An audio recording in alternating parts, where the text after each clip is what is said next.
From the Denver Broncos Media Center, welcome to Broncos Country Tonight.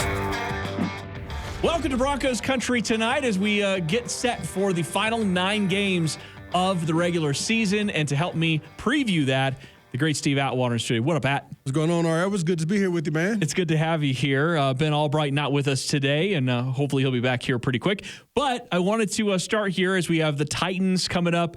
You got the Raiders, the Carolina Panthers. You've got a few games here where the Broncos, if they can put it together a few things, they might have an opportunity to maybe stack up a couple of wins. The AFC right now is in such an interesting spot because there's a lot of teams. There's a log jam in the middle, right? Yeah. You have the top teams with around 6 wins, which, again, they're good teams. They're definitely good teams. They're going to be there at the end. But then when you get sort of towards the back end of the playoff picture and even into the deeper parts of the AFC, it's kind of up for grabs. And I think what we need to learn and what we need to continue to preach is any given week, any team, as we've seen the New York Jets this past week, can beat the Buffalo Bills. Any team can beat anybody. So for the Broncos, how does that happen? Well, you know how it happens. We got to play better. Russell Wilson's got to be in the groove with the offense. Our receivers got to, hang on to the balls. They got to run the right routes, and the O-line has the block. And they did that to a certain extent the first half of the season, but they got to step it up. The offense definitely has to step it up. Defense, like Justin Simmons said, it wasn't perfect, but they definitely played good enough for us to have, a much better record than we have right now. So I can imagine they're disappointed, but guess what? It is what it is, and guys got to keep working, man. Got to keep going, showing up, and getting better, trying to get better, because nobody's going to take it easy on us. We got Derrick Henry coming up. Oh, hey, no doubt about that. And we'll get into a bit of a Titans preview coming up in the next segment. But I wanted to spend some time specifically dialing into the schedule. And I think a lot of Broncos fans have said, hey, the easiest part of your schedule, you went 3-5.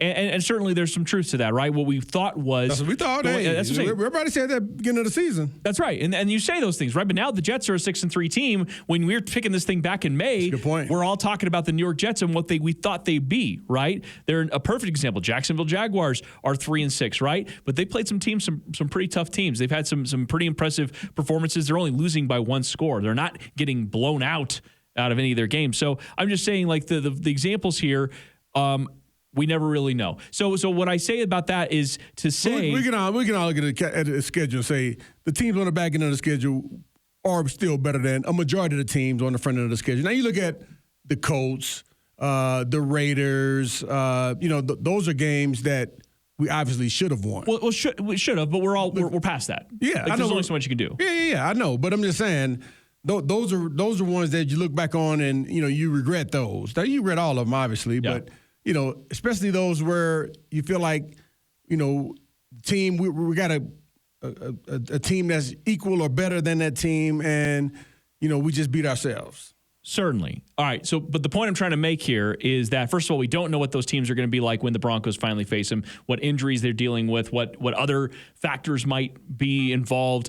You just don't know what they're going to look like when those matchups actually happen, A. And then B, I think for most of the confidence in the Broncos is more self, right? It's more internal. Like, what the Broncos are going to be able to accomplish this year has more to do with them figuring out the things that they're doing, way more to me than what their opponents are doing. Yeah, that's definitely true. I think that's the case all the time. I mean, you got to take care of your own business before you worry about what your opponent is going to do, how, the weapons that they have, the Derrick Henrys and, the Josh Jacobs and those guys.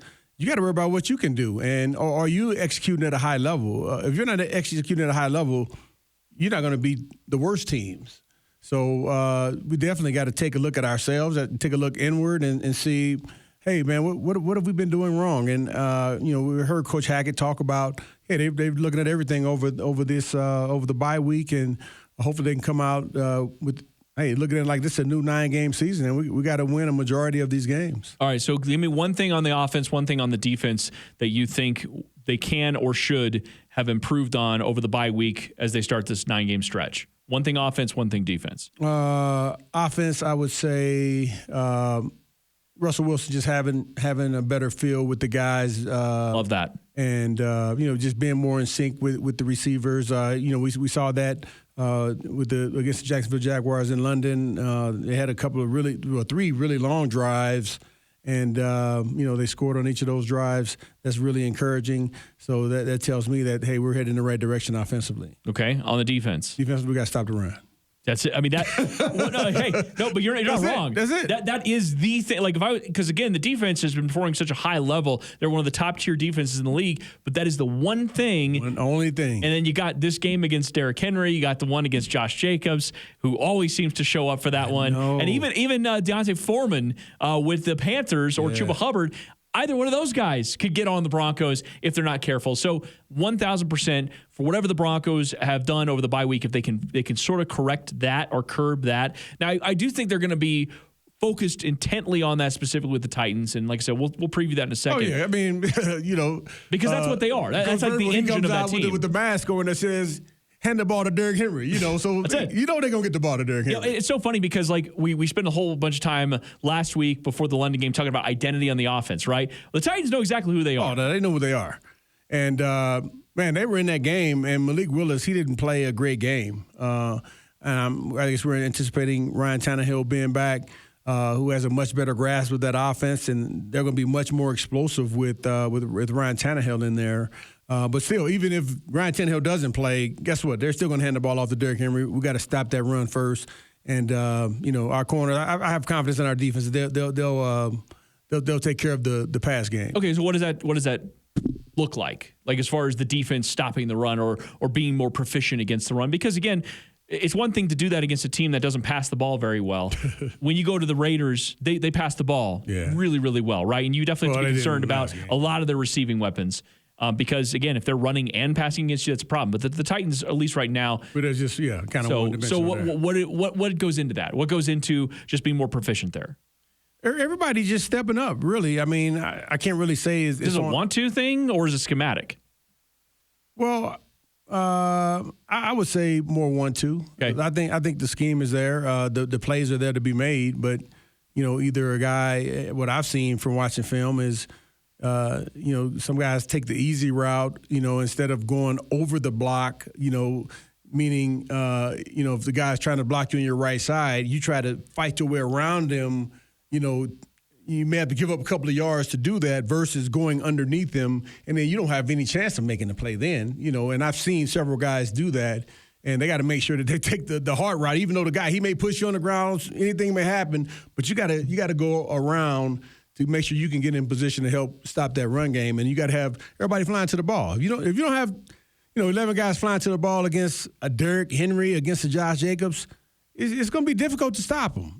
Because they break arm tackles. Or a guy who has an angle who isn't as good that isn't as good as it should be. Josh Jacobs, he gonna make you miss, and he's strong. Derrick Henry obviously as well. So we got two big games coming up with backs who are going to test our run game. They're going to test our run defense. They're going to test our manhood, really. Of all the things I thought you'd say there. Very quickly, though, back to the offense. You better delete that. No, leave that in, please.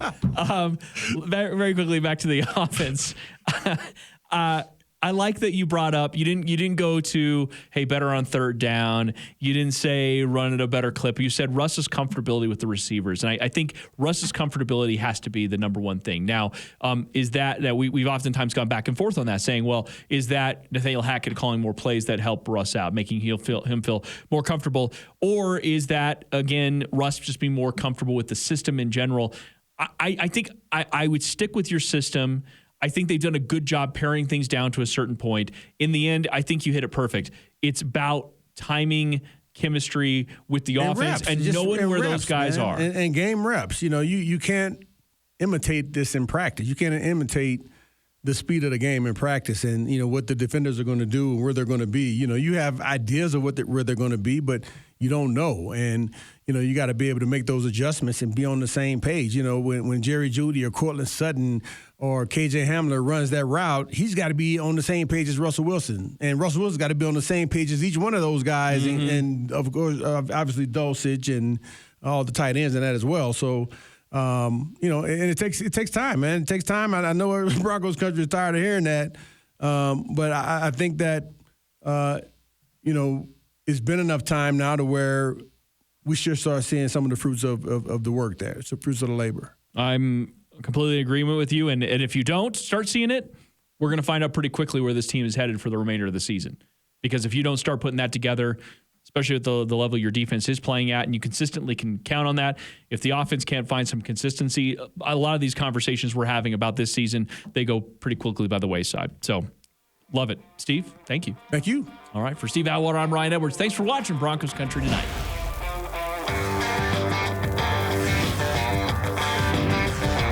Denver's going to win it.